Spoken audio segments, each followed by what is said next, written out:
Hi. അതെ, പെട്ടെന്ന് ചക്ക പായസം ഉണ്ടാക്കാം. എന്നും ചക്ക വിഭവമാണല്ലേ. അതായത് ഇവിടെ വരിക്കച്ചക്ക ഉണ്ട് കേട്ടോ, പഴുത്തത്. അപ്പം അത് നമുക്ക് എന്തായാലും ചിതറിക്കളയാനൊന്നും പറ്റത്തില്ലല്ലോ, എല്ലാവർക്കും കൊടുക്കും, പിന്നെ നമ്മളും എടുക്കും. പിന്നെ ചക്ക തീരുന്നത് വരെയല്ലേ ഉള്ളൂ ഇതൊക്കെ.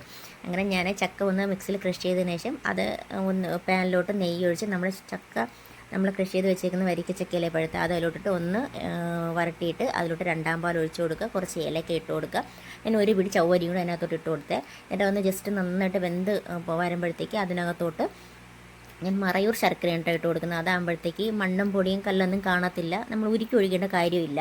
അങ്ങോട്ട് ഇട്ട് കൊടുത്താൽ മാത്രമേ അതൊന്ന് ഉരുവി ചേർന്നുള്ളൂ. അതൊന്ന് ഉരുകി വന്നപ്പോഴത്തേക്ക് ഞാൻ ഒന്നാം പാലും കൂടെ ഒഴിച്ച് ജസ്റ്റ് ഒന്ന് ഇളക്കി എടുത്തിട്ടാൽ എന്നിട്ട് നെയ്യിൽ അണ്ടിപ്പരിപ്പ് മുന്തിരിയും കുറച്ച് തേങ്ങയും കൂടെ ഒന്ന് വറുത്ത് അതിനകത്തോട്ട് ഒഴിച്ച് ഒന്ന് മിക്സ് ചെയ്തെടുത്തു. പെട്ടെന്ന് ഈസിയായിട്ട് നമുക്ക് ചക്ക പായസം ഉണ്ടാക്കിയെടുക്കാം. പിന്നെ പിന്നെ ഒരു കാര്യം, ഭയങ്കര എക്സ്പേർട്ട് പായസമൊന്നും അല്ല, നമുക്ക് തൽക്കാലം കുടിക്കാമെന്നുള്ളതേ ഉള്ളൂ. നല്ല ടേസ്റ്റ് ഉണ്ടായിരുന്നു, അട പായസം പോലെയൊക്കെ ഉണ്ടായിരുന്നു. ഇവിടെ മക്കൾക്ക് ഇഷ്ടപ്പെട്ടു. ഇവർക്ക് പായസം എന്ന് പറഞ്ഞാൽ ഭയങ്കര ഇഷ്ടമുണ്ട്, അതുകൊണ്ട് ഞാൻ ഉണ്ടാക്കി കൊടുക്കുകയും ചെയ്യും ഇടയ്ക്കിടയ്ക്ക്.